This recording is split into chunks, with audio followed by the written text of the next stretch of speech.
దేవుని వాగ్దానాన్ని ధ్యానం చేసుకుందాం. నేటి వాగ్దానము యోహాను సువార్త 1:50 ధ్యానం చేసుకుందాం. వీటికంటే గొప్ప కార్యములు చూచెదవు. You shall see greater things than that.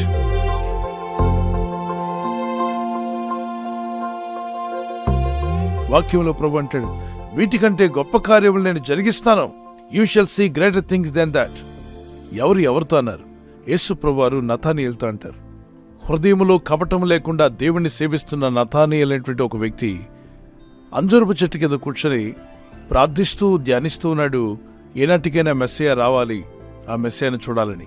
ఈలోగా యేసు ప్రభువారి శిష్యులైనటువంటి ఫిలిప్ గారు వెళ్ళి నతానీయులతో మాట్లాడతారు. నీకు ఈ విషయం తెలుసా? నజరేతు నుండి రక్షకుడైన యేసుక్రీస్తు ప్రభువారు మెస్సయ్య ప్రవక్తలు పలికిన ప్రవచన లేఖన నెరవేర్పు. ఇదిగో మన ముందు ప్రభు ఉన్నాడు, చూద్దాం రా అన్నప్పుడు, నిజమా నజరేతు నుండి ఏదైనా మంచిదంటూ వస్తుందా? ఆ రోజుల్లో కూడా గుర్తింపు లేని ఊరు నజరేతు.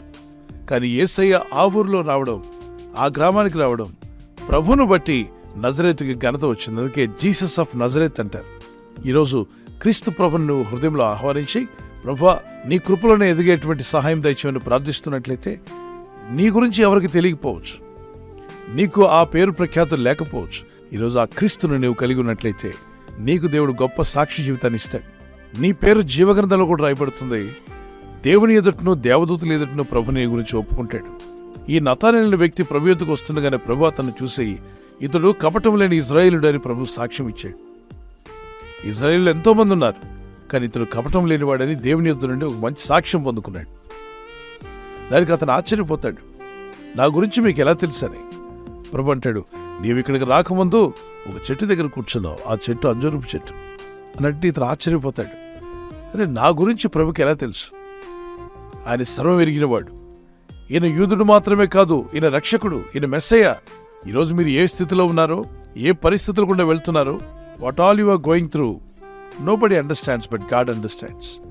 నువ్వు ఎలాంటి ఇబ్బందులు గుండా వెళ్తున్నావో ఎవరికి అర్థం కాకపోయినా నిన్ను కలుగు చేసిన సృష్టికర్త అనే దేవునికి నీ గురించి బాగా తెలుసు.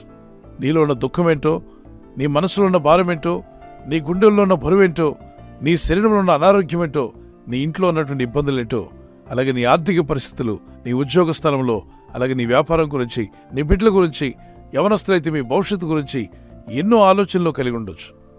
కానీ దేవుని యందు విశ్వాసం ఉంచు, ప్రార్థన చేయి. దేవుని వాగ్దానాలు పట్టుకొని ప్రార్థించేవారుగా ఉండండి. ఇంతవరకు ఏవైతే